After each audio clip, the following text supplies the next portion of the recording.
جای برادری ما سوال کرده است که ما در اکاترینبورگ کار میکنیم، ما را رهبرمان روسای و ما وقتی کار کردیم فریب ما کرده است، سومانه نمیته، لیکن همون ماشینی که وای حی میکند مبلغی او به همین مبلغی که ما را فریب کرده است برابره. ما حق داریم که ماشینم را آتش بزنیم؟ نه برادر عزیز، حق نداریم این کار کردن. شما حق خودتان طلب کنین، راهاش بیابین، لیکن هیچگاه ماشینی او را آتش نزنین، هیچگاه خودی او را حتی زر بلد نکنین، هیچگاه او را هم اراده ایبین برده نکنین. این تعلیمات دینمان انمینه برادر عزیز. حتی از درون همون شرکت همون فیرم همون تو یک میخ برادر عزیز به اجازتی رو گرفته نمیتونی. دین همیه.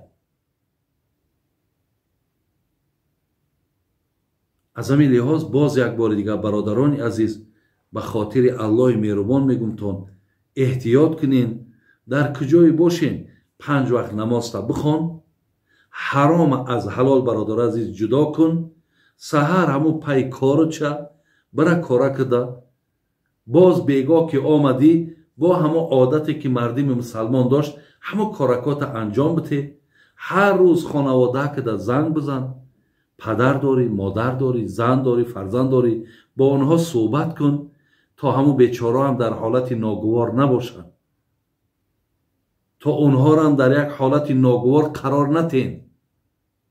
هر جا رفتین حرکت کنین که همون مردمی که در همون جا هستن از رفتی تو، از کاری تو، از معامله تو، اونها هم برادرای عزیز محبت و میل خواهیشون با مردم مسلمان، با مردم تاجیک زیاد شود. الله مهربان هدایتتون کنه و هر جا باشین خدای مهربان از کل آفت‌ها نگهبانتون باشه. سوال دیگر برادر عزیز، گفته است بابای حاجی میگویند کسی رسم آدم یا حیوان را میکشد در قیامت باید به او جان میدهد، این حقیقت دارد یا نه؟ در حدیث ها برادر عزیز حیوان نه آمده است، لیکن صورت آدم آمده است که اگر شما همون صورت حیوان هم همینه، ولی صورت کشیدن در حدیث ها آمده است که یعنی شما صورت اینها را نکشین، زیرا که در روز قیامت خداوند به شما امر میکند که جان در بدنشون داخل کنین. یعنی وقتی که ما جان که داخل کردن نتونیم، مطلب هم عذاب دادن ما هست. برای همین اصلا که همین صورت در اسلام برادرای عزیز آدم به صورت پرستی که میبره، از همین خاطر من شیدگی، یکی صورت های منظره ها باشد، بینین صورت های امارت ها باشد و دیگر صورت هایی که غیر اینها باشد، اینها را مثال رسامای ما کشن هیچی باقی ندارد. خب استاد، من یک جوان قرآن خوان معلومات عالی دارم، ولی به هر جایی که خواستگاری میروم ناامید میشوم، حس میکنم که دری بختم را محکم کردن. چیکار کنم؟ به من چی مصلحت میدهید؟ اکو مردم ما همینه، اگر یک کارش آمد که نکرد، در حال مقصد پیش همین اهل علم میروند که یگان تماری کشایش من بته گفته، یا بعضیاش دعا طلب میکنن. برای همین برادر عزیز و گرامی، حقیقتا اگر یک ناآمد شید، شما میتونین که یگان صدقه کنین. انشاءالله همه همین درهای بسته را صدقه انشاءالله میکشاید.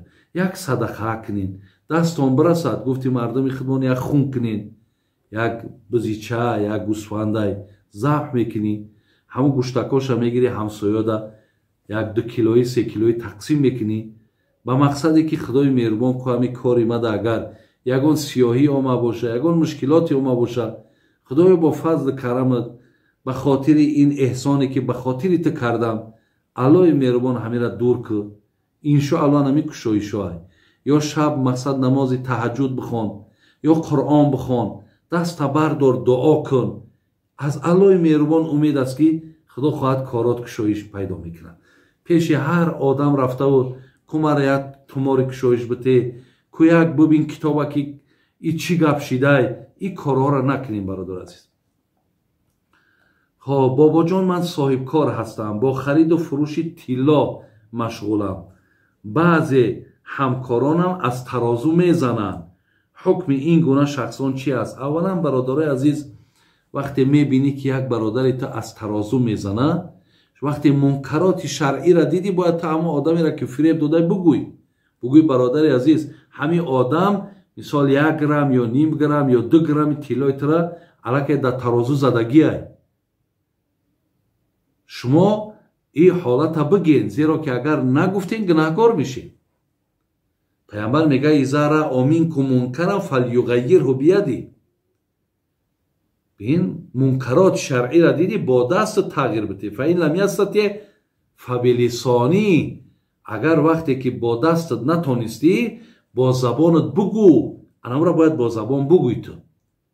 دویم، کسایی که اگر ای ترازو میزنین، یا بگیم از متر میزنین یا از لیتر میزنین، ای کجایی که میزنین، فراموش نکنین برادرای عزیز که ترم الله چخیلی که ایرا یک طرف زدی، الله ترا میزنه.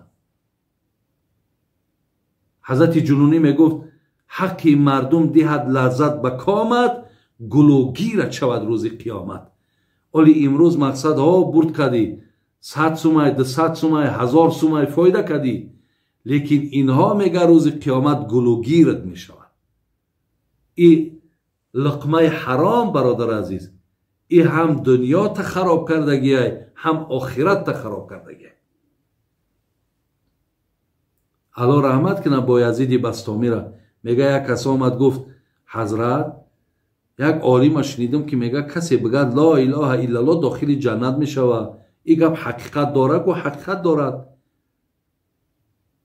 و گفت تو عالم میگه که همین لا اله الا الله کلید جنت های. گفت درست میگه، لیکن دانسته باشین که کلید به دندان نمیشود. گفت حضرت چخیر؟ گفت کلید دندان داره. یعنی دندانی گفت همون کلید یک تشمینه لقمه حلال خوردن تا در تن نباشد، با او یک لا اله الا الله داخل جنت نمیشه. دندانهای همون کلید گفت از 4 دندان عبارته. یک دندانش گفت انامین است که تو باید لقمه حلال بخوری. گفت دویم دندانش این است که ای زبان تو باید کلمه زشت نبراید. سوم دندانش این است که باید در قلب تو حسد و کینه و بغض و بدی نباشد.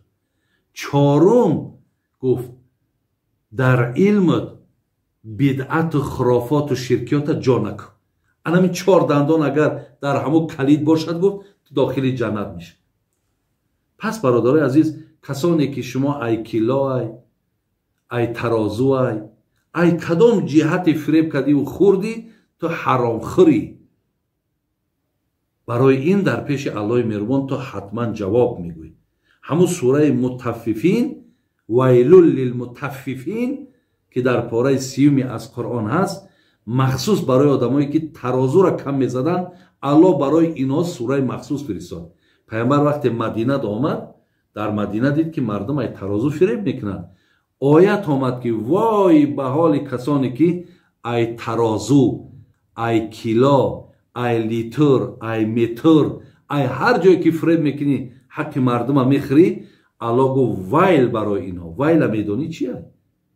این ویلش در دوزخ باید وادی بده که تمام دوزخی ها از رفتن او وادی با پناه طلب میکردن. بگیم یک کامرای بدست که ای او کامرا همه با پناه طلب میکنه که خدایا مقصد این عذاب ها در طاقت داریم، لیکن با او عذاب مبتلا ما نکن.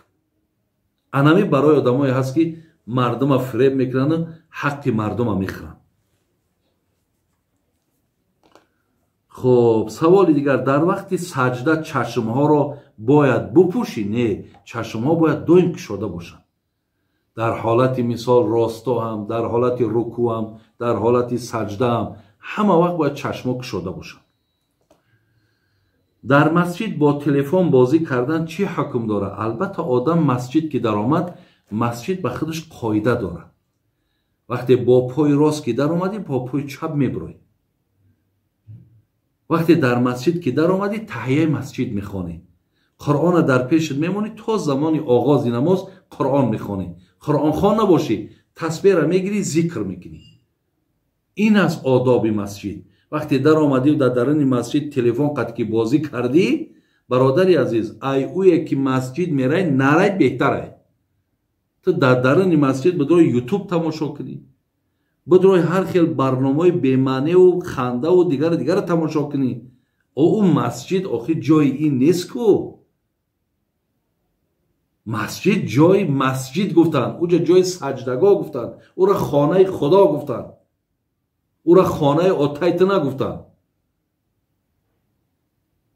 برای همین داخل مسجد کشیدی، با بسم الله الرحمن الرحیم داخل مسجد شو، دور کد نماز تبین، وقتی نماز باشه بخوان، با ذکر خدا مشغول شد.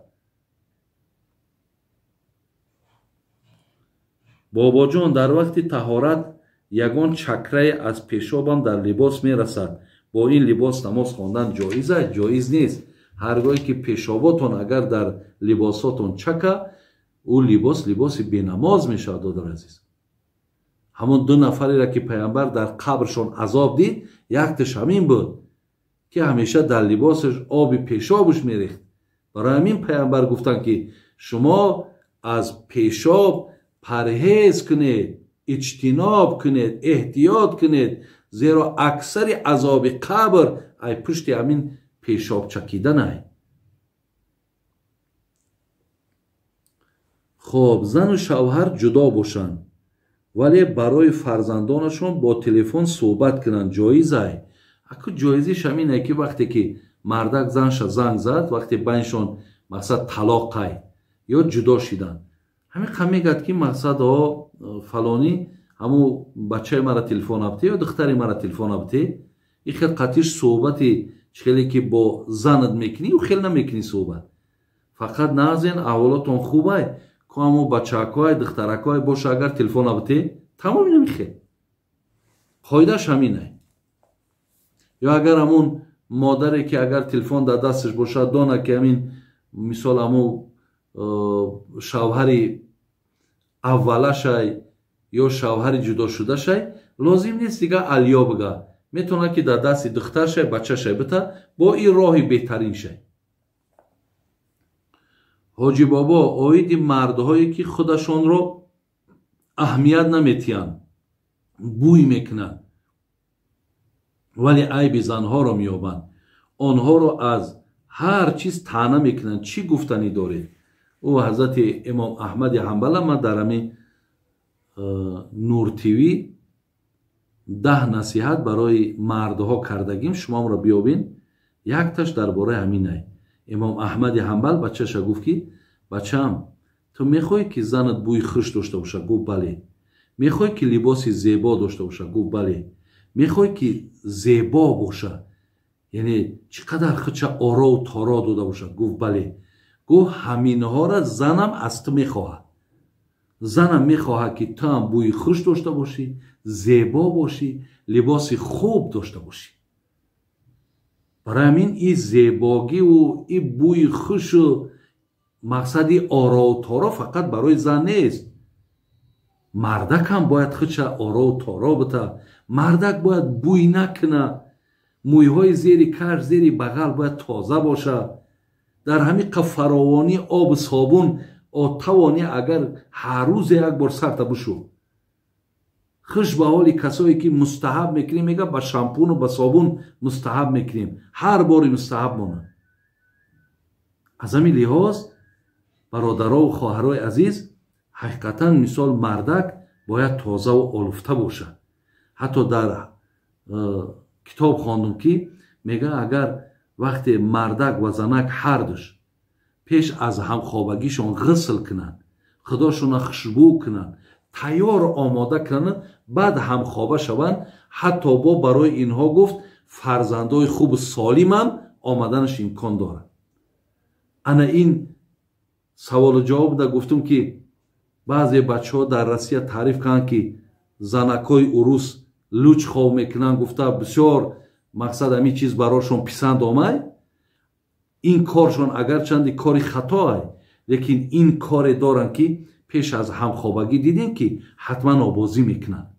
ана пеш аз ҳамхобагӣ марду занак овозӣ кунанд, мақсад худшоно омодаи ҳамхобагӣ кунанд, анаи мувофиқи суннатай. ин беҳтарин мешавад.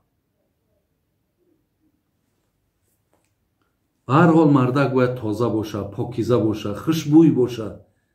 ҳақиқатан ҳамин чиз беаҳамиятӣ ҳаст.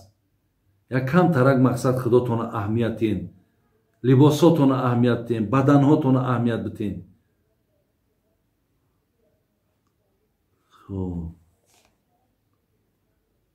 саволи: оё зан ҳақ дорад бе иҷозати шавҳар аз мушкилии зиндагиаш бо дигар кас савол диҳад? агар таъна набошад майлаш. ягон мушкилие ки дар зиндагӣ дошта бошӣ, барои раҳоиш аз ягон аҳли илмай, ай падартай, модартай, ягон одамак мақсад агар маслиҳат бигирӣ хуб, лекин маънои ира надошта бошад ки ту ҳамун баъзе сирҳое ки дар зиндагӣ ҳаст ба гӯши дигарҳо расонӣ, ё баъзе камбудиҳое ки мардак дорад дигарҳоро огоҳ кунӣ ки шавҳари ман хеле камбудӣ дорад. оли баъзе занҳо мара занг мезананд, мегӯянд ана бобои домло ҳамин шавҳарои моро қонеъ намекунанд. асла чӣ хел қонеъ намекунанд? халас қатъи мо хушрӯ ҳамхобагӣ намекунанд. хаки чизое нест бародарои азиз ки ёра савол кунӣ. мушкилотҳои зиндагӣ дигар чизай. ира қатъи ҳамн мардакат мисол ҳамсӯҳбатша ки қатъи ту барои чи ҳамхобагӣ хуб намекунад, ё иллати мисол ҳамхобагӣ накарданаш чияй, ино байни худтон шавад. вале баъзе мушкилотҳое ки дар зиндагӣ ҳаст, онҳоро ай падартонай, модартонай маслиҳат бигирин хубай. ба ҳар ҳол бисёри ҳамон айбҳоу сирҳое ки дар зиндагӣ ҳаст пӯшида нигаҳ дорен, ин беҳтарай аз ӯе ки шумо иро ошкор мекунед.